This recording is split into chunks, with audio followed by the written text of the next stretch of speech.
जी बिस्मिल्लाहिर्रहमानिर्रहीम, अस्सलाम वालेकुम डियर स्टूडेंट्स। उम्मीद है आप ठीक ठाक होंगे, खैरियत से होंगे। तो आज हम लोग जो बड़ा इंपॉर्टेंट टॉपिक स्टार्ट करने जा रहे हैं, China Pakistan economic corridor, one belt one road initiative का एक हिस्सा, फ्लैगशिप प्रोजेक्ट।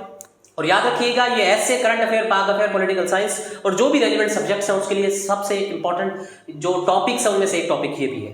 तो हम कोशिश ये करेंगे कि इसके सारे एस्पेक्ट्स को कवर किया जाए। जाहिर है आज हम लोग इसका पार्ट 1 डिस्कस कर रहे हैं, तो ये जो हमारा टॉपिक है ये 2-3 पार्ट्स के अंदर कवर अप होगा, क्योंकि एक अगर पार्ट जिसके अंदर हम कवर करें तो ये बहुत ज्यादा लेंथी वीडियो बन जाएगी जिसको अपलोड करना थोड़ा सा मुश्किल हो जाए। तो आज इसका पहला हिस्सा पढ़ रहे हैं। तो आइए जरा देखते हैं कि चाइना पाकिस्तान इकोनॉमिक कॉरिडोर है क्या, इसका बैकग्राउंड क्या है और इससे रेलिवेंट सारी चीजें जो हम लोगों ने पढ़नी है। असल में जो चाइना पाकिस्तान इकोनॉमिक कॉरिडोर है ये एक प्रोजेक्ट का हिस्सा है जिसको कहते हैं one belt one road initiative, OBOR. आप लोगों ने अक्सर सुना होगा, BRI भी कहते हैं, बेल्ट एंड रोड इनिशिएटिव कहते हैं। अब सर ये one belt one road initiative है क्या एक्चुअली, अंडरस्टैंड करें जरा गौर से। जब चाइनीज इकोनॉमिक डोमिनेंसी स्टार्ट हुई ना, चाइना ने इकोनॉमिकली रेलिवेंट होना शुरू हो गया, दुनिया के अंदर इकोनॉमिकली वो पावरफुल हो गया ना, तो 2012 के अंदर 13-14 के अंदर अमेरिका ने एक पॉलिसी इंट्रोड्यूस की जिसको कहते हैं पिवट एशिया पॉलिसी, फिर जिसको डोनाल्ड ट्रंप ने आगे फर्दर कंटिन्यू किया। तो इस पिवट एशिया पॉलिसी के तहत मकसद ये था कि चाइना को कंटेन किया जाए, चाइना को ग्रो ना करने दिया जाए, चाइना के इकोनॉमिक सुपर पावर ना बनने दिया जाए। उस पॉलिसी का एक बेसिक मकसद ये था। तो फिर चाइना, जाहिर सी बात है, चाइना भी इस चीज को समझता है, अंडरस्टैंड तो करता है कि जो इकोनॉमिक पावर बनने जा रहे हैं तो उसके पीछे तो बहुत से ऐसे पावर आ जाएंगे जो उसको रोकेंगे इस चीज से। तो एक पिवट एशिया पॉलिसी, तो पिवट एशिया पॉलिसी के तहत क्या हुआ, अमेरिका, ये जो चाइना है, देखिए ये China, this is the Pakistan, ठीक है। मैंने एक मैप थोड़ा सा ड्रॉ किया ताकि आपको चीजें इसका समझाऊं।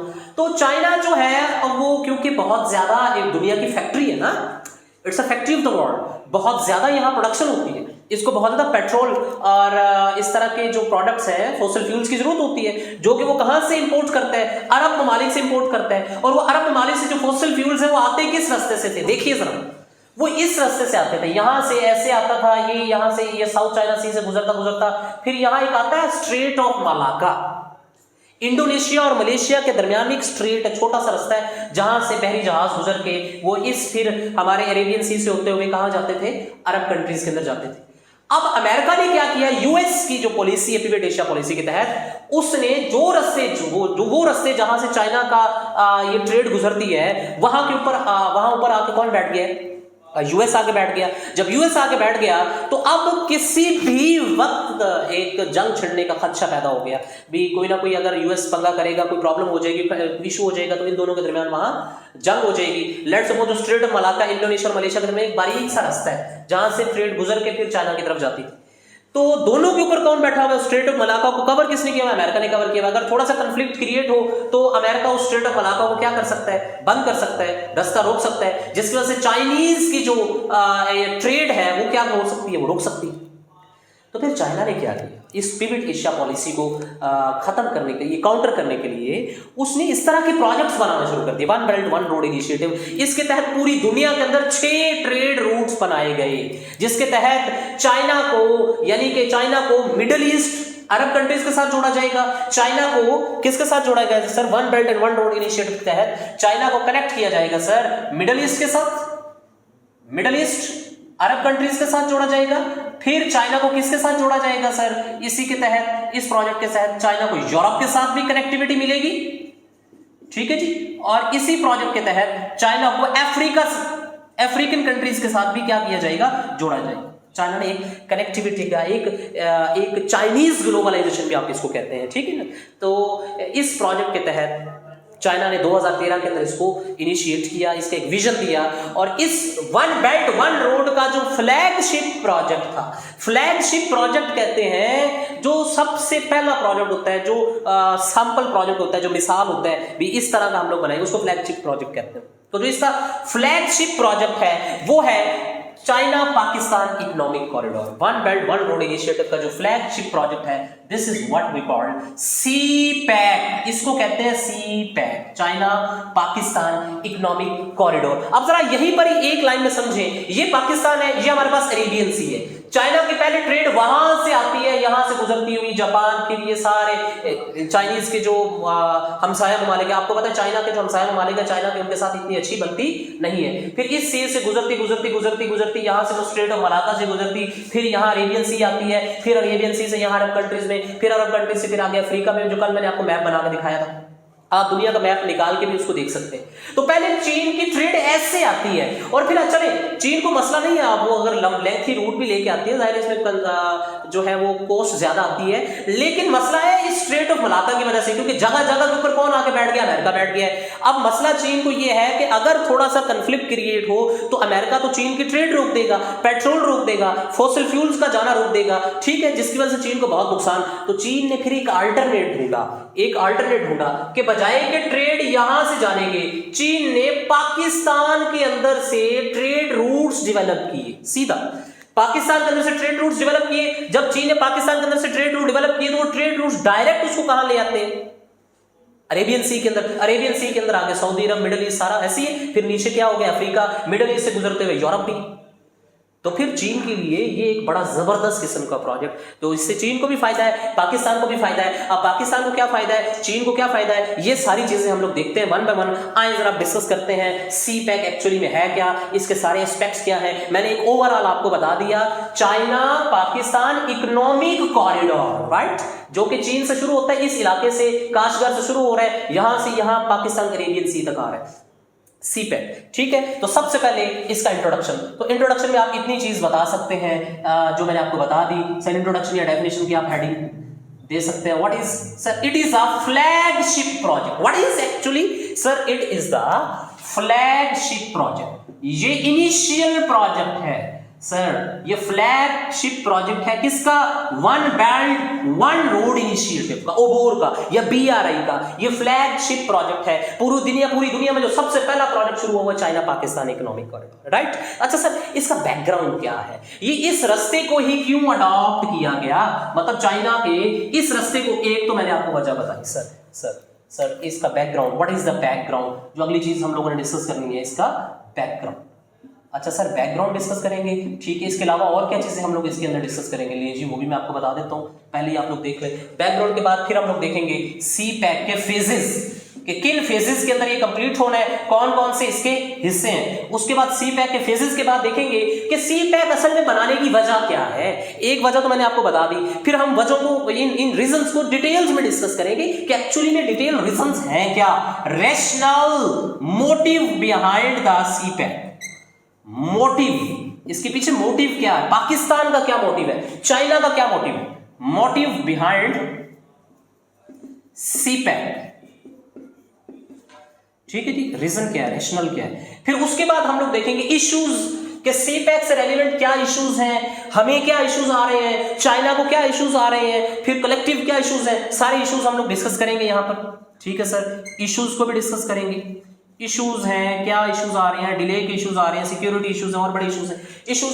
फिर उसके बाद फिर कुछ तनकीद है जो इसके ऊपर की जा रही है पूरी दुनिया की तरफ से, पाकिस्तान में भी इसके ऊपर तनकीद हो रही है, या जो कुछ लोग तनकीद करते हैं वो क्या तनकीद है। क्रिटिसिज्म को भी हम लोग देखेंगे, ठीक है जी, क्रिटिसिज्म क्या है, या क्रिटिसिज्म को आप हेडिंग देते हैं क्रिटिकल एनालिसिस की भी एक हेडिंग दे देते होते हैं आप क्रिटिसिज्म को ना। अच्छा, फिर उसके बाद फिर इसके मुकाबले के और दुनिया में कौन से प्रोजेक्ट्स हैं।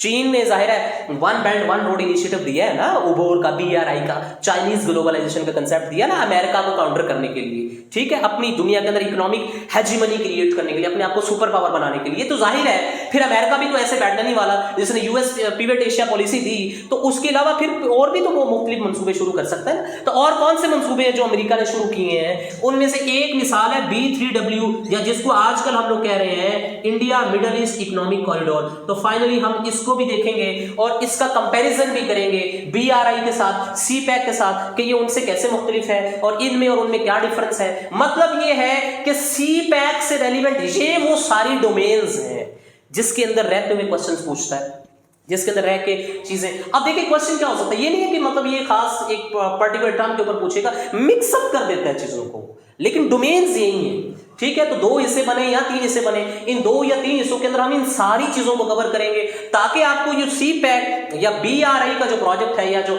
टॉपिक है ये कहीं और से ना पढ़ना पड़े, सिर्फ रीडिंग आपको पढ़नी पड़े, रिसर्च आर्टिकल्स पढ़ने पड़े, मतलब नया आपको कोई चीज इसके अंदर तैयार ना करनी पड़े। तो जरा फोकस कीजिए। हमने कहा बैकग्राउंड क्या है sir China Pakistan economic corridor का। ये जो CPAC आपने बताया, दिस CPAC आपने बताया, चीन और पाकिस्तान के दरमियान ये जो कनेक्टिविटी है, रोड्स का नेटवर्क है, इसका बैकग्राउंड देखिए। यहां हमारे यहां एक गुजरती है शाहराए रेशम, उर्दू में क्या कहते हैं इसको? शाहराए रेशम, सिल्क रोड कहते हैं।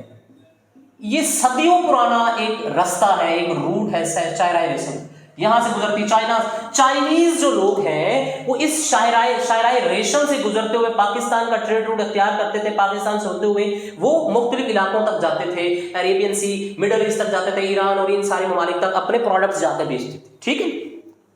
तो इस शाहराए रेशम के कंसेप्ट को यूटिलाइज किया गया है, याद रखिएगा हमेशा।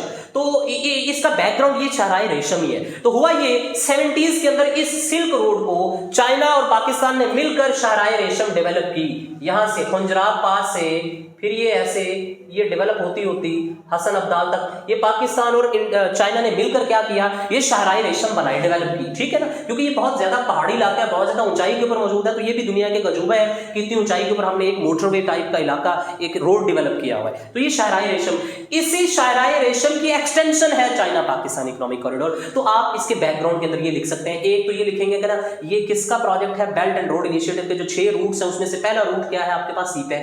दूसरा ये है असल में क्या, ये सिल्क रोड का एक इनिशिएटिव है या सिल्क रोड का एक ही एक्सटेंशन है, यूं समझेंगे। बैकग्राउंड में इसलिए हम लोग बता रहे हैं हिस्ट्री या बैकग्राउंड, क्योंकि जब आप पाक अफेयर का क्वेश्चन अटेम्प्ट कर रहे होते हैं ना पाकिस्तान अफेयर्स के अंदर, तो फिर आपको हिस्ट्री भी थोड़ा सा कनेक्ट करनी होती है, बताना होती है, ठीक है। उसके बाद हम आते हैं कि चाइना पाकिस्तान इकोनॉमिक कॉरिडोर असल में है क्या, इसके कितने फेजेस हैं। 3 फेजेस में ये प्रोजेक्ट कंप्लीट होना था। कितने फेजेस में कंप्लीट होना था? 3 फेजेस में। ये प्रोजेक्ट, इसका आइडिया कब दिया गया? 2013 में। 2013 में ये चाइनीज विजन पेश किया गया ओबोर का। 20 अप्रैल 2015 में पाकिस्तान के अंदर जब नवाज शरीफ साहब प्राइम मिनिस्टर थे, पाकिस्तानी प्राइम मिनिस्टर और चाइनीज प्रेसिडेंट ने मिलकर 20 अप्रैल 2015 के अंदर चाइना पाकिस्तान इकोनॉमिक कॉरिडोर की बुनियाद रखी। मतलब 2015 के अंदर शुरू हुआ। जब ये 2015 के अंदर शुरू हुआ तो इसने 2029-30 तक खत्म होना था। इसके 3 हिस्से थे, एक फेज 1, एक फेज 2 और एक फेज 3। फेज 1 ने कहां से कहां तक चलना था? 15 से लेकर 19 तक। फेज 2 ने 19 से लेकर 25 तक या 24 तक। फिर फेज 3 ने 24 से लेकर 29 तक चलना था। ऐसा एक डिजाइन किया गया था। अब जरा आए देखते हैं कि इन फेजेस के अंदर कौन कौन से हिस्से प्रोजेक्ट शामिल हैं और फिर कौन सा फेज कहां तक कंप्लीट हुआ है। Let's discuss. तो सर कितने फेजेस हैं इसके? 3 फेजेस हैं। सबसे पहला phase, the first phase, phase 1, एक हमारे पास phase 1, the first is phase 1 and the second is phase 2, ठीक है। इसको थोड़ा सा डिटेल में लिख लेते हैं, इसको पढ़ते हैं। The second is phase 2 and the third is phase 3। ये 3 फेजेस हैं। इन्हीं 3 फेजेस के अंदर ये सारा CPAC हम लोग पढ़ेंगे। बाकी ये जो चीजें हैं ये इसलिए आपको बताएंगे क्योंकि क्वेश्चंस अब ज्यादातर इन हिस्सों से टच कर रहे हैं ना, क्योंकि ये तो अब हर किसी को पता चल गया कि फेज के अंदर क्या क्या चीजें, कौन कौन सी चीज। तो फेज 1 डिस्कस करते हैं। 2015 से शुरू हुआ, 2019 तक ये कंप्लीट होना था, ठीक है। अब ये तकरीबन कंप्लीट हो चुका है फेज 1। नाउ फेज 1 के अंदर शामिल क्या है? तो फेज 1 के अंदर मैप ड्रॉ करेंगे यही वाला जी। अब मैं देखिए, मैं इसको मिटा के ना अब आपको फेज 1 के अंदर जो आप मैप ड्रॉ करेंगे ना वो समझाऊंगा साहब, ठीक है। अब फेज 1 देखिए, जरा गौर कीजिए। फेज 1 में 2 तरह के प्रोजेक्ट शामिल है, 2 या 2 से ज्यादा तरह के प्रोजेक्ट शामिल है। सबसे पहले जो प्रोजेक्ट शामिल थे फेज 1 के अंदर वो थे कॉरिडोर प्रोजेक्ट्स। वो क्या थे? वो कॉरिडोर प्रोजेक्ट्स। सर ये जरा डस्टर दीजिएगा जी। The first project was the corridor projects. Sir different domains पर डिफरेंट क्वेश्चंस आते हैं जी, डिफरेंट डोमेन्स में डिफरेंट क्वेश्चंस। सबसे पहला जो आपके फेज 1 के अंदर जो पहला प्रोजेक्ट था या पहली तरह के जो प्रोजेक्ट्स है उनको कहते हैं कॉरिडोर प्रोजेक्ट्स या road infrastructure projects. Corridor projects, ये लाइट को देखिए। दूसरे जो आपके पास प्रोजेक्ट थे वो थे energy projects, energy relevant projects या एनर्जी रिलेटेड प्रोजेक्ट्स। और तीसरे तरह का यहां जो एक प्रोजेक्ट था वो था आपके पास लाहौर के अंदर जो बनाई गई orange line train project. Orange line ये एनर्जी, तीसरा orange line train project, right. एक चौथा भी था, वो आपको बताता हूं अभी। अब जरा देखिए, बात सुनिए, जरा फोकस कीजिए। मैं पाकिस्तान का मैप दोबारा बनाने जा रहा हूं, ठीक है, ताकि आप लोगों को थोड़ा सा मैप के ऊपर भी समझाया जाए कि ये कॉरिडोर मीन जो रस्तों का एक नेटवर्क बिछाया गया, मोटरवेज का एक जाल बिछाया गया, वो कहां से गुजरा और उसके कौन कौन से रूट्स हैं, ठीक है जी। ये देखिए पाकिस्तान का मैप मैंने आपको उस दिन भी बनाना सिखाया था, अब मैं जरा दोबारा बना रहा हूं और मुझे आप लोग बताएंगे कैसे कैसे हम लोगों ने बनाया। ये यहां से मिटा रहा हूं इसको, थोड़ा सा आप देखिए। आप अगर इसको स्क्रीनशॉट बनाना चाहते हैं तो इसका बना लें, क्योंकि उस तरफ मुझे मैप बनाना है तो फिर मैं इसलिए वहां से मिटा रहा हूं जी। ओके, देखिए जी, ये मिटा रहा हूं मैं यहां से। जरा मैप बनाते हैं हम पाकिस्तान का। और मैंने आपको कल बताया था जब भी आप मैप बनाएंगे आप छोटा सा एक साइड पे क्या ड्रॉ करते हैं, ऐसे नॉर्थ साउथ, ऐसे है सर, और हुई, कैसे याद रखा हुआ था आपने, हुई, वेस्ट और ईस्ट। ये देखिए मैंने आपसे कहा था एक आर्क आपने इस तरह से बनानी है, ठीक है। फिर उसी आर्क को आप ऐसे ऊपर ले जाएंगे, फिर ऐसे बाहर निकालेंगे थोड़ा सा। अब सब ग्रीन कलर का मार्कर दीजिएगा सर, या कोई और कलर। थोड़ा सा इसको बड़ा कर लेते हैं ताकि मैप जो है हमारा वो वाज़ेह हो जाए। लीजिए थोड़ा सा और बड़ा कर लेते हैं।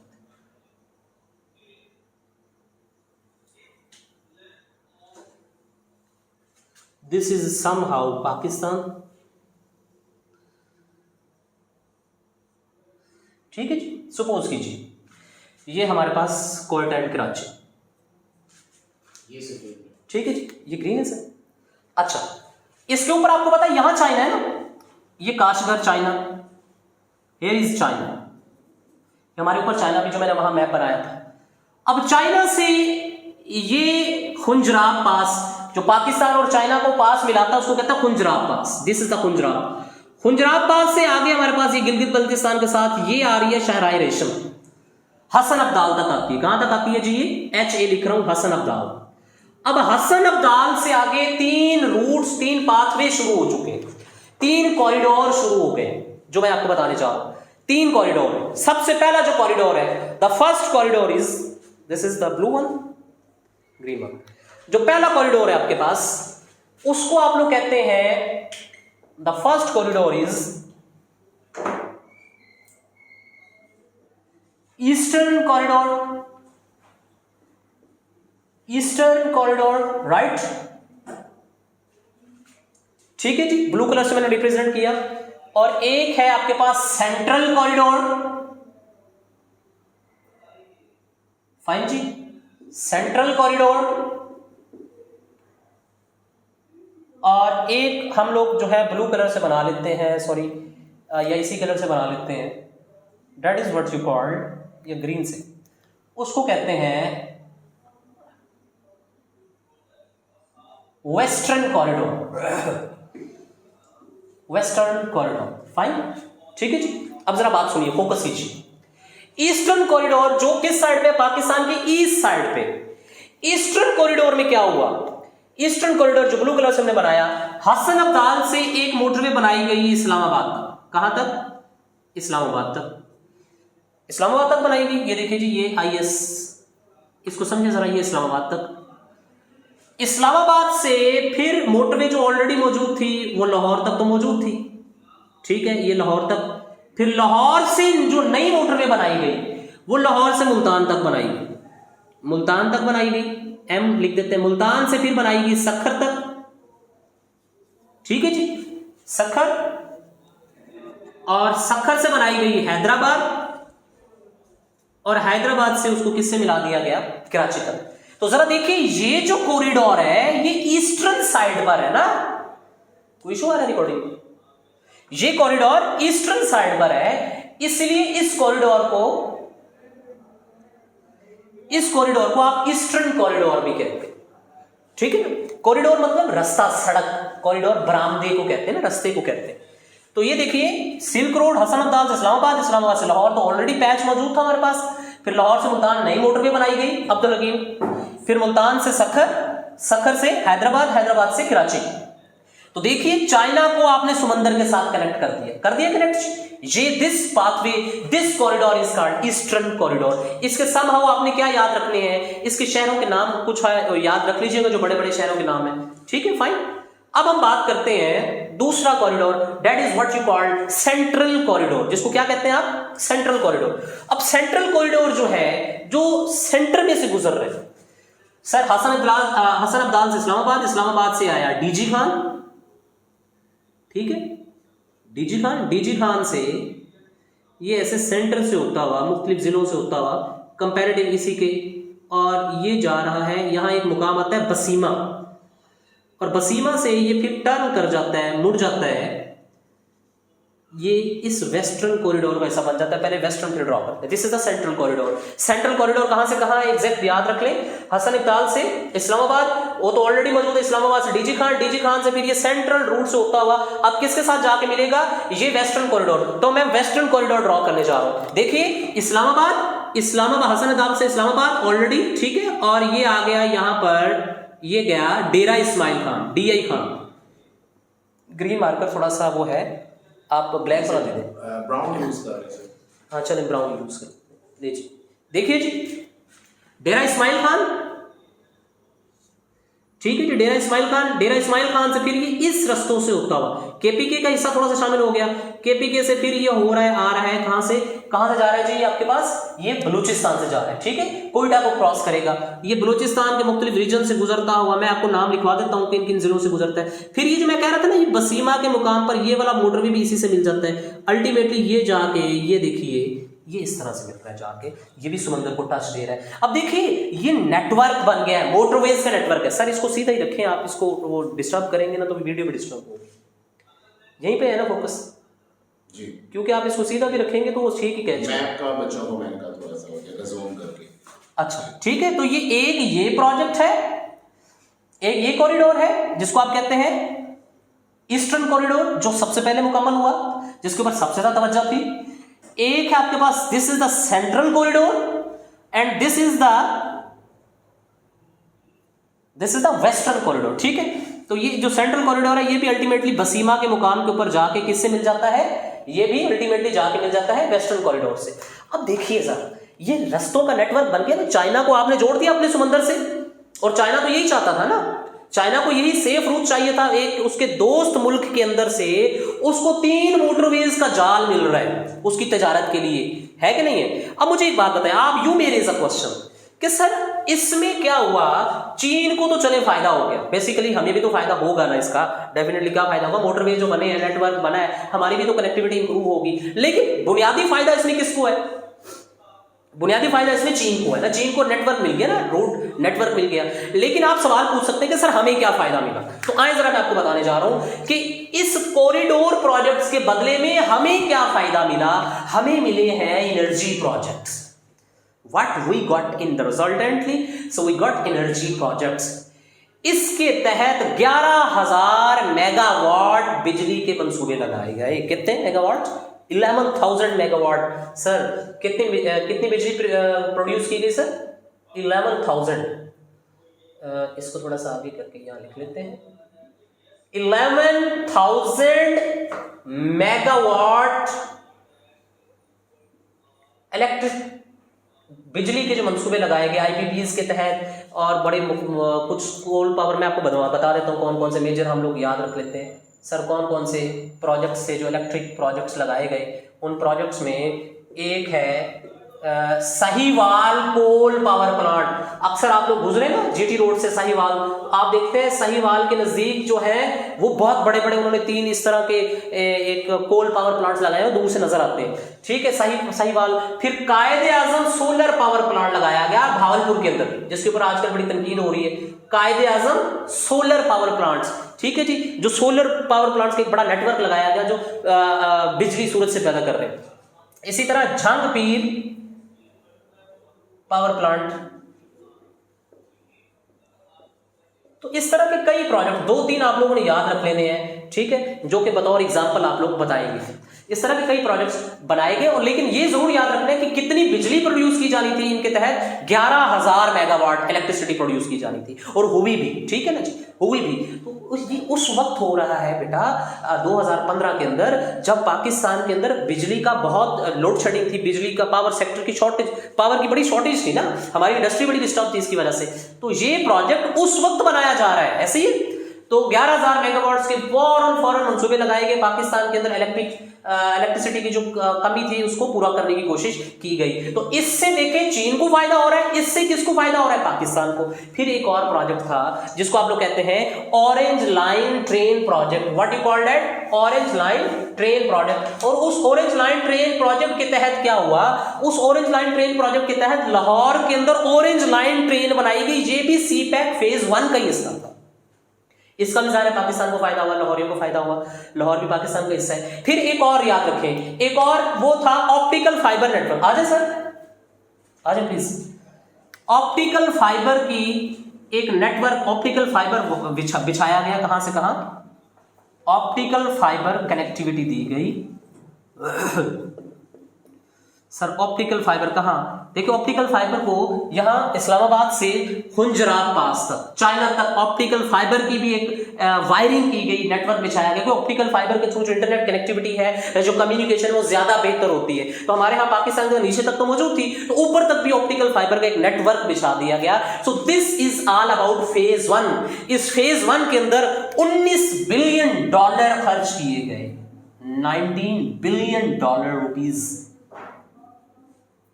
सॉरी $19 बिलियन खर्च किए गए, जिसमें से मैक्सिमम जो था वो इन्वेस्टमेंट थी, तकरीबन $6-7 बिलियन के नजदीक कर्ज भी था। ठीक है जी। तो 19 बिलियन, ये दिस वाज द फेज 1, जो कि अब तकरीबन कंप्लीट हो चुका है।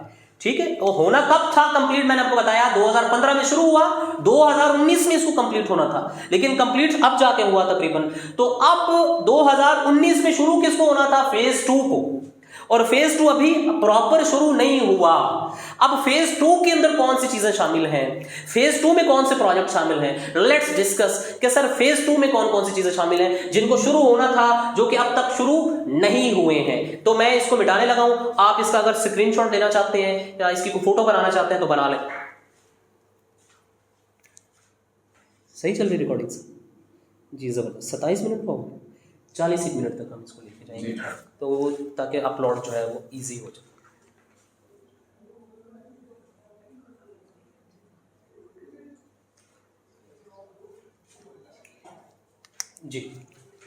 जी, अब फेज 2 हम लोग स्टार्ट करें। देखिए जी, मैं ये मिटाने लगा हूं फेज 1, क्योंकि फेज 1 कंप्लीट हो गया। आपको भी जब क्वेश्चन आएगा ना, देखिए ये जो मैं बता रहा हूं छोटी छोटी चीजें, तो एमसीक्यूज के लिए इंपॉर्टेंट है, और जब आप फैक्ट्स एंड फिगर रिप्रेजेंट करते हैं ना अपने टॉपिक के अंदर, तो वो और एक आपके आंसर को ग्लोरीफाई करता है। अब हाँ आ रहे हैं फेज 2 के ऊपर, जो कि असल में 2019 में शुरू होना था, और शुरू अब तक भी नहीं ठीक तरह से हुआ, 2025 आ गया। ठीक है, तो आइए जरा देखते हैं कि फेज 2 के अंदर कौन कौन से प्रोजेक्ट्स और कौन कौन सी चीजें शामिल। Let's discuss. ले जी, फेज 2 के अंदर फिर वही तरह, उसी तरह के 2 प्रोजेक्ट्स हैं। फेज 2 के अंदर भी उसी तरह के 2 प्रोजेक्ट्स। कौन से 2 प्रोजेक्ट्स हैं? सर वो ब्लैक वाला मार्कर दीजिए अपना, दिस वन। सबसे पहला जो प्रोजेक्ट है फेज 1 के अंदर, वो थे कॉरिडोर प्रोजेक्ट, उसी तरह के कॉरिडोर जैसे वहां कॉरिडोर प्रोजेक्ट्स हैं। और दूसरा, इसके अंदर कुछ एनर्जी प्रोजेक्ट्स भी थे शामिल, या दूसरा आप लोग कह लें कि इकोनॉमिक सेक्टर के प्रोजेक्ट्स थे इसके अंदर, क्योंकि बहुत से प्रोजेक्ट्स आ जाते हैं इसलिए मैंने एक कॉमन नाम दे दिया इसको, इकोनॉमिक सेक्टर के प्रोजेक्ट्स। आइए जरा देखते हैं कॉरिडोर प्रोजेक्ट्स में। कॉरिडोर से फिर वही क्या मतलब हुआ भाई? वही नेटवर्क वाला, रोड्स इंफ्रास्ट्रक्चर के नेटवर्क वाला प्रोजेक्ट्स। बात को समझे आप लोग? अच्छा, अब इस कॉरिडोर प्रोजेक्ट्स के अंदर कौन से प्रोजेक्ट शामिल? देखिए मेन रूट्स जो बनने थे वो तो फेज 1 में कंप्लीट हो गए ना। फेज 1 के अंदर western, eastern corridor, central corridor और वेस्टर्न कॉरिडोर, राइट। अब यहां पर जो रह गया कॉरिडोर, यहां पर वो सड़कें रह गई, जैसे आपने यहां पर किसको मिलाया? आपने कराची को गवादर के साथ मिला दिया। ठीक है, कराची और गवादर को मिला दिया। फिर हैदराबाद से ये जो सखर वाला था हिस्सा, इसको कंप्लीट किया, फिर यहाँ कुछ रोड्स थे, रोड्स नेटवर्क आपको नोट शेयर करेंगे, उसके अंदर भी आपको मौजूद होगा, तो याद रखिएगा। मतलब आप जनरली जब आप बता रहे होंगे तो आप सिर्फ इतना सा बता देंगे कि कुछ जो रोड्स पेंडिंग थे, कुछ छोटे नए रोड्स बनाए गए, कुछ रोड्स को अपग्रेड किया गया, लेकिन ये यहाँ जो रोड्स नेटवर्क है वो इतना इंपॉर्टेंट नहीं है जिसको अहमियत दी गई, लेकिन जो इंपॉर्टेंट चीज़ है वो आपको बताने जा रहा हूँ। एक तो कॉरिडोर के अंदर रोड्स बनाए गए, ऑलरेडी जो रोड थे उसको इंप्रूव किया गया, फिर कुछ जो नए पैचेस थे उनको ऐड किया गया जो फेज 1 के अंदर रह गए थे। अब जो इंपॉर्टेंट चीज है ना यहाँ पर जो आपने समझनी है वो था प्रोजेक्ट कॉरिडोर का, वो था ML1। आपने खबरों के अंदर भी सुना होगा ML1 project, main line 1 project, ML1 mean main line 1 project. ये क्या था, इस प्रोजेक्ट के तहत आपने कराची से पेशावर तक, कराची टू पेशावर, इस प्रोजेक्ट का जो लेंथ है वो कहां से कहां तक, कराची से पेशावर तक जो आपका रेलवे का सेटअप है ना, पेशावर, सॉरी स्पेलिंग ठीक करने, पेशावर तक जो आपका रेलवे के जो प्रोजेक्ट है इसको आपने अपग्रेड करना था, इंप्रूव करना था, और ये बहुत सबसे इंपॉर्टेंट प्रोजेक्ट है ये, ठीक है ना। अब जरा देखिए ML1 प्रोजेक्ट है क्या। ML1 प्रोजेक्ट के तहत एक तो आपने कराची से लेकर पेशावर तक, कराची से लेकर पेशावर तक सारे जो आपके पास लाइन है, रेलवे लाइन है, उसको क्या करना है, रेलवे को डबल करना था। रेलवे की जो पटरी कहीं पर है तो मैक्सिमम डबल ही है, लेकिन कहीं पर जाके ना कुछ रेलवे का जो हमारा हिस्सा है पटरी है वो सिंगल हो जाती है। तो आपने क्या करना था कि रेलवे ट्रैक को डबल करेंगे, फिर उसके बाद जितने रेलवे ट्रैक ऑलरेडी मौजूद हैं रिप्लेस करेंगे उसको, रिप्लेसमेंट ऑफ रेलवे ट्रैक्स। क्यों? क्योंकि वो जो उसके नीचे पटरी है वो पुरानी हो चुकी है ना, कितने सौ साल से ऊपर हो गया है ना, अंग्रेजों ने बनाया था ये प्रोजेक्ट, तो रिप्लेसमेंट करनी आपने ऑलरेडी। उसके अलावा और क्या करना था आप लोगों ने, आपने जो रेलवे स्टेशंस हैं, रेलवे स्टेशंस की अपग्रेडेशन करनी है। इस प्रोजेक्ट के तहत रेलवे स्टेशंस की स्टेशंस अपग्रेडेशन, स्टेशन अपग्रेड करने हैं आपने, ठीक है। फिर उसके बाद इसी प्रोजेक्ट के तहत आपने क्या करना था, रेलवे का जो कनेक्टिविटी का सिस्टम है, the connectivity system of railway, railway का जो कनेक्टिविटी का सिस्टम है उसको इंप्रूव करना था ताकि हादसा से बचा जा सके और कनेक्शन कम्युनिकेशन को इंप्रूव किया जा सके। और क्या करना था आपको, देखिए मेरी बात सुनिए जरा, अभी करंट पाकिस्तान की जो रेलवे की एवरेज स्पीड है ना, रेलवे की वो एवरेज स्पीड है 60 से लेकर 80 किलोमीटर पर आवर। अब जब ये प्रोजेक्ट कंप्लीट हो जाएगा ना, जब ML1 प्रोजेक्ट कंप्लीट हो जाएगा, तो याद रखिएगा इस प्रोजेक्ट के तहत जो हमारी स्पीड जो 60 से 80 ऑलरेडी है वो 60 से बढ़कर 120, कम से कम 120 और ज्यादा से ज्यादा 160 किलोमीटर पर एवरेज की रफ्तार से जाएगी घंटा। यानी कि जो सफर पहले 4 घंटे में हो रहा था वो इस प्रोजेक्ट के कंप्लीट होने के बाद 2 घंटे के अंदर होगा।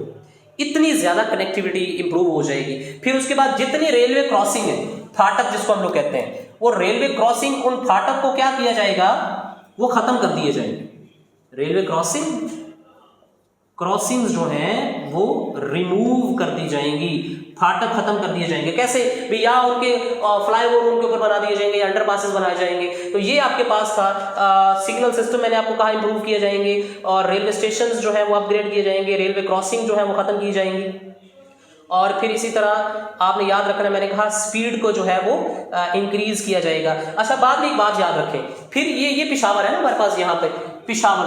अब बाद में हुआ ये इमरान खान के दौर के अंदर किया ये गया, कराची से पेशावर तक आनी थी ना ये रेलवे प्रोजेक्ट। इमरान खान के दौर में इस पेशावर से इसको कहां तक एक्सटेंड कर दिया गया, तूरखम बॉर्डर तक, तूरखम बॉर्डर, ताकि अफगानिस्तान की भी जो ट्रेड है वो इसी रास्ते के थ्रू यहां तक आ सके। तो तोरखम बॉर्डर तक इसकी कनेक्टिविटी को इंप्रूव कर दिया गया, बढ़ा दिया गया, इसको एक्सटेंड कर दिया गया, वहां तक एक्सटेंड कर दिया गया। तो याद रखिएगा this is ML1 project, main line 1 project. और ये जो मेन लाइन 1 प्रोजेक्ट है सर, ये अकेला $7 बिलियन का प्रोजेक्ट है, $7 बिलियन का प्रोजेक्ट है, ठीक है। अच्छा, अभी ये फेज 2 के अंदर होना था, फेज 2 2019 में शुरू होना था, अभी तक मुकम्मल शुरू नहीं हुआ, कुछ उसके हिस्से शुरू हो चुके हैं, लेकिन मेन लाइन 1 के ऊपर अभी भी डिस्कशन चल रही है। हमारी गवर्नमेंट जो अभी करंट गवर्नमेंट है वो कोशिश कर रही है कि इस प्रोजेक्ट को जल्द से जल्द शुरू किया जाए, क्योंकि इसका हमें भी बहुत ज्यादा फायदा है, ठीक है ना। तो ये हो गया कॉरिडोर प्रोजेक्ट। अब सर इकोनॉमिक सेक्टर के जो इंपॉर्टेंस या इकोनॉमिक इंपॉर्टेंस के जो प्रोजेक्ट्स थे जो फेज 2 के अंदर शुरू किए जाने थे, वो कौन कौन से प्रोजेक्ट्स हैं, तो मेरी बात ध्यान में रखें। सबसे पहले आपने याद रखना है जो इकोनॉमिक सेक्टर का प्रोजेक्ट था वो तो ये था कि इस प्रोजेक्ट इसके अंदर एक तो हमें बिजली प्रोड्यूस करके दी जानी थी। कितनी बिजली प्रोड्यूस करके दी जानी थी सर? वो बिजली प्रोड्यूस करके दी जानी थी हमारे पास 7000 मेगावाट। 7000 मेगावाट बिजली, 11000 यहां पर फेज 1 के अंदर 11000 मेगावाट, ठीक है, और फेज 2 के अंदर 7000 मेगावाट। दूसरा याद रखिए फेज 2 के अंदर स्पेशल इकोनॉमिक जोन्स SEZs, जिसके ऊपर सबसे अहम बहस चलती रहती है, 9 स्पेशल इकोनॉमिक जोन बनाने जाने थे। कितने बनाए जाने थे? 9 स्पेशल इकोनॉमिक जोन। अच्छा, ये 9 स्पेशल इकोनॉमिक जोन में अब तक जो स्पेशल इकोनॉमिक जोन कंप्लीट हो चुके हैं, जो बन चुके हैं, वो 2 बन चुके हैं, ठीक है। 2019 से इन्होंने शुरू होना था और 2024-25 तक कंप्लीट होने चाहिए थे। अब इनके बनने का 9 स्पेशल इकोनॉमिक जोन क्या है? स्पेशल इकोनॉमिक जोन मतलब इनके अंदर क्या लगेगी? इंडस्ट्री लगेगी। वो जो इंडस्ट्री यहां पर लगेगी उसको खास सब्सिडीज हासिल होंगी, ठीक है, और उसको आप जगह भी सस्ती देंगे, इलेक्ट्रिसिटी भी सस्ती देंगे, उसके प्रोडक्ट्स को भी जो है वो मॉनिटर किया जाएगा और एक्सपोर्ट्स करने के अंदर सपोर्ट किया जाएगा गवर्नमेंट की तरफ से। तो एक स्पेशल जोन्स बनाए गए, उन जोन्स को कहते हैं स्पेशल इकोनॉमिक जोन, जिसके अंदर इंडस्ट्री लगनी थी, और 2 जोन्स अभी तक कंप्लीट हुए हैं। अब टोटल कितने बनने थे? 9। अभी 9 की डिस्ट्रीब्यूशन सुन ले। हमारे 4 सूबे, हर सूबे में एक जोन लगना था। उस जोन यानी कि 4 सूबे तो 4 जोन तो ये हो गए ना डायरेक्ट, तो 1 special economic zone in each province. फिर एक जो स्पेशल इकोनॉमिक जोन था वो लगना था गिलगित बल्तिस्तान में। फिर एक स्पेशल इकोनॉमिक जोन लगना था आजाद जम्मू कश्मीर में। तो टोटल कितने हो गए?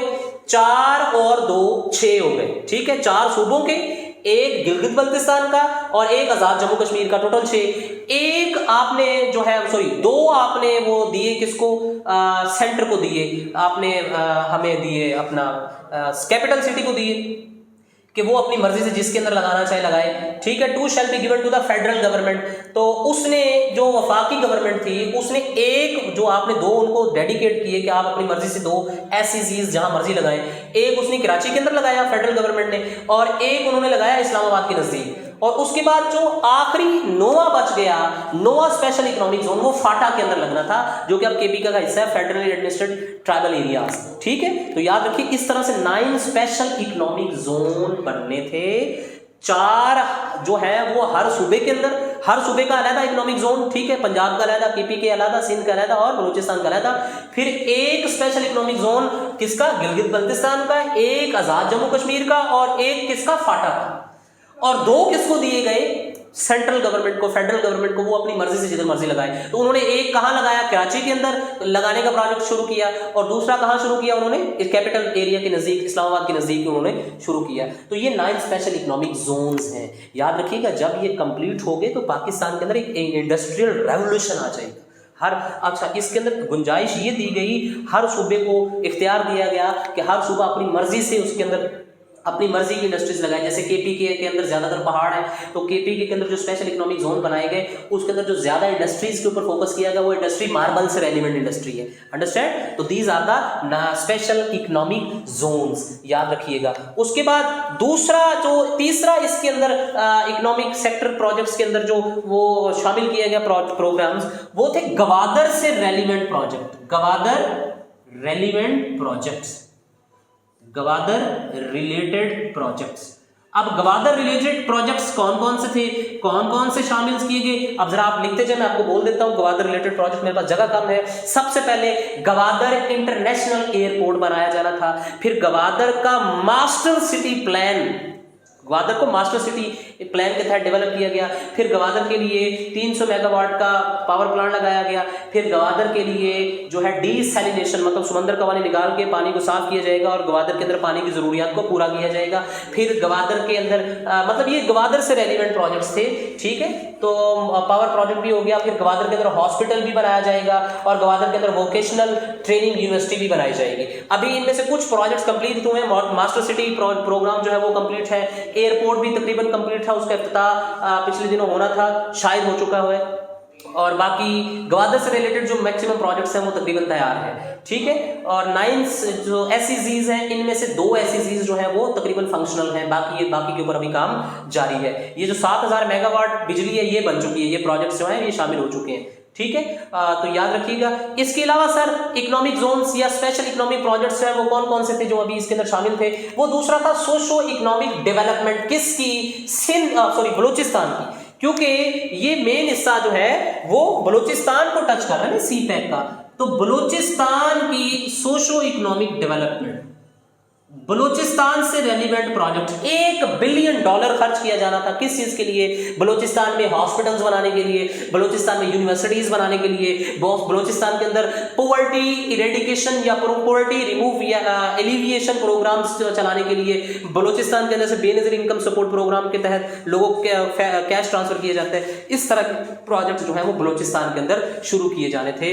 This is what you call phase 2 of the CPEC। इसको क्या कहते हैं? CPEC का फेज 2। अब आखिरी एक बात याद रख लें कि इस CPEC फेज 2 के अंदर एक नई चीज जो इमरान खान के दौर के अंदर ऐड की गई वो था एग्रीकल्चरल रिफॉर्म्स। वो क्या थे? एग्रीकल्चरल रिफॉर्म्स को भी शामिल किया गया। एग्रीकल्चरल वैसे जो है वो फेज 3 के अंदर शामिल था, तो इमरान खान की गवर्नमेंट ने नेगोशिएट करके इसको फेज 2 के अंदर शामिल किया कि जी फेज 2 के अंदर ये भी किया जाए कि पाकिस्तान के एग्रीकल्चर को डेवलप किया जाए, मॉडिफाइड सीड, ये सारी चीजें जो है वो मॉडर्न टेक्नोलॉजी दी जाए, मॉडर्न सीड्स दिए जाए हमें, फिर हमारे जो है वो सॉइल जो चाइना जिन प्रैक्टिसेस को इस्तेमाल कर रहे हैं वो हमें भी बताया जाए, हमारे किसानों को भी इस चीज से आगाही दी जाए, ठीक है। This is what you call phase 2 of the CPEC। अब रह गया हमारे पास फेज 3 और बाकी मोटिव बिहाइंड इश्यूज, क्रिटिसिज्म और इससे रेलिवेंट या उसी तरह के जो और प्रोजेक्ट्स हैं ये हम लोग देखेंगे नेक्स्ट फेजेस के अंदर।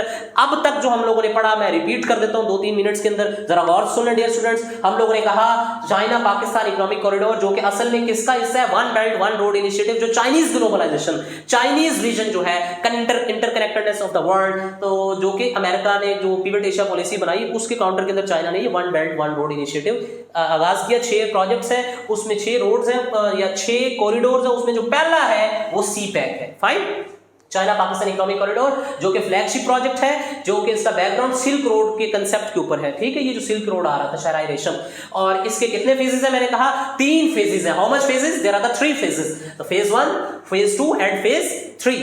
एंड फेज 1 के अंदर मैंने कहा सबसे पहले कॉरिडोर प्रोजेक्ट्स है, ठीक है। और वो कॉरिडोर प्रोजेक्ट कौन कौन से थे? द फर्स्ट वन था ईस्टर्न कॉरिडोर, फिर सेंट्रल कॉरिडोर और फिर वेस्टर्न कॉरिडोर। फाइन, ठीक है। हसन अब्बास इस्लामाबाद, फिर मैंने आपको ये सारा बताया। उसके बाद इस्लामाबाद से पेशावर, डेरा इस्माइल खान, डेरा इस्माइल से फिर ये वेस्टर्न रीजन, फिर कोयटा, बसीमा और फिर गवादर। अच्छा, ये आपके पास कॉरिडोर। फिर दूसरा एनर्जी रेलिवेंट प्रोजेक्ट्स थे, ठीक है। उसके तहत 11000 मेगावाट एनर्जी प्रोड्यूस होगी, जैसे झंग पीर, फिर इसी तरह कायदे आजम सोलर पावर प्लांट, इसी तरह साहिवाल पावर प्लांट जो कोल पावर प्लांट है, इसी तरह के मुख्तलिफ प्रोजेक्ट्स लगाए गए। IPPs जो है इस तरह बनाएगी जिससे 11000 मेगावाट एनर्जी प्रोड्यूस की गई। फाइन। और तीसरा ऑरेंज लाइन ट्रेन प्रोजेक्ट, और चौथा था मैंने कहा था इस्लामाबाद से खुंजरात पास तक ऑप्टिकल फाइबर नेटवर्क बिछाया गया कनेक्टिविटी को इंप्रूव करने के लिए। ये फेज 1 था। फिर फेज 2 में क्या हुआ, जो कि 2019 में शुरू होना था, अभी तक तकरीबन प्रॉपर ये शुरू नहीं हुआ, हालांकि अभी तक कंप्लीट हो जाना चाहिए था ना। कुछ इसके हिस्से शुरू हुए, कंप्लीट हो गए, लेकिन जो बाकी हिस्से मेन हिस्से हैं उनमें अभी काम या कोई खास प्रोसीडिंग नहीं हुई। फेज 2 के अंदर सबसे पहले कॉरिडोर प्रोजेक्ट्स, मैंने कहा कुछ रोड्स बनने थे, जैसे सक्खर से कराची और हैदराबाद से सक्खर, सक्खर से कराची, ये कुछ जो हिस्सा रह गया था वो कंप्लीट होना था। फिर वेस्टर्न कॉरिडोर के अंदर भी जो रोड्स रह गए थे वो कंप्लीट होने थे। जो मेन हिस्सा था वो ML1 था, मेन लाइन 1 रेलवे का जो प्रोजेक्ट, $7 बिलियन का प्रोजेक्ट, जिसके तहत कराची से पेशावर, फिर पेशावर से एक्सटेंड किया गया टोरखम बॉर्डर तक। मैंने आपको बताया सारी लाइन डबल होनी थी, वो जो पुरानी लाइन थी वो रिप्लेस होनी थी, सारे स्टेशन अपग्रेड होने थे, कम्युनिकेशन का सिस्टम अपग्रेड होना था, स्पीड डबल हो जानी थी, ऐसे ही है। और उसके बाद जो है आपके पास रेलवे क्रॉसिंग जो है, फाटक जिसको आप कहते हैं, वो खत्म हो जाने थे। तो पाकिस्तान की जो रेलवे है वो उसकी स्पीड डबल हो जानी थी, लेकिन इस प्रोजेक्ट के ऊपर अभी भी कोई खास जो है वर्किंग नहीं हुई है। फाइन। उसके बाद जो दूसरा फेज 2 के अंदर हिस्से थे वो इकोनॉमिक सेक्टर के प्रोजेक्ट, जिसमें सबसे पहले 7000 मेगावाट बिजली के प्रोजेक्ट, फिर 9 स्पेशल इकोनॉमिक जोन्स, जिसमें 4 हर सूबे को दिए गए, 2 दिए गए गिलगित बल्तिस्तान और आजाद जम्मू कश्मीर को, 1 दिएगा फाटा को और 2 किसको दिए गए, सेंट्रल गवर्नमेंट को। इस तरह 9, इन 9 में से 2 कंप्लीट हुए, बाकियों के ऊपर आहिस्ता आहिस्ता भी काम जारी है। फिर इसी तरह आपके पास जो गवादर रिलेटेड प्रोजेक्ट्स, गवादर का एक मास्टर सिटी प्रोग्राम मैंने आपको बताया, बिजली का प्रोजेक्ट, पानी का प्रोजेक्ट, उसका इंटरनेशनल एयरपोर्ट, फिर इसी तरह बलूचिस्तान के अंदर पब्लिक सेक्टर डेवलपमेंट के प्रोजेक्ट स्टार्ट किए गए, और जो फाइनल जो फेज 2 के अंदर शामिल किया गया वो एग्रीकल्चरल रिफॉर्म्स को भी फेज 2 के अंदर लाकर खड़ा कर दिया गया। अब हमारे पास रह गया फेज 3, ये हम लोग देखेंगे नेक्स्ट लेक्चर के अंदर, और फिर नेक्स्ट लेक्चर के अंदर इस बाकी हिस्सों को भी देखेंगे। तो उम्मीद है आप लोगों को समझ आ गई होगी। हमारे इस काविश को पसंद करें, अगर आपको समझ आई है तो इसको लाइक भी करें, अपना फीडबैक अपनी राय से आगाह करें कि इसको मजीद हम कैसे इंप्रूव करें, कमेंट कीजिए, अपने दोस्तों से शेयर कीजिए और सब्सक्राइब करें। जज़ाकल्लाह जी, अल्लाह हाफिज़।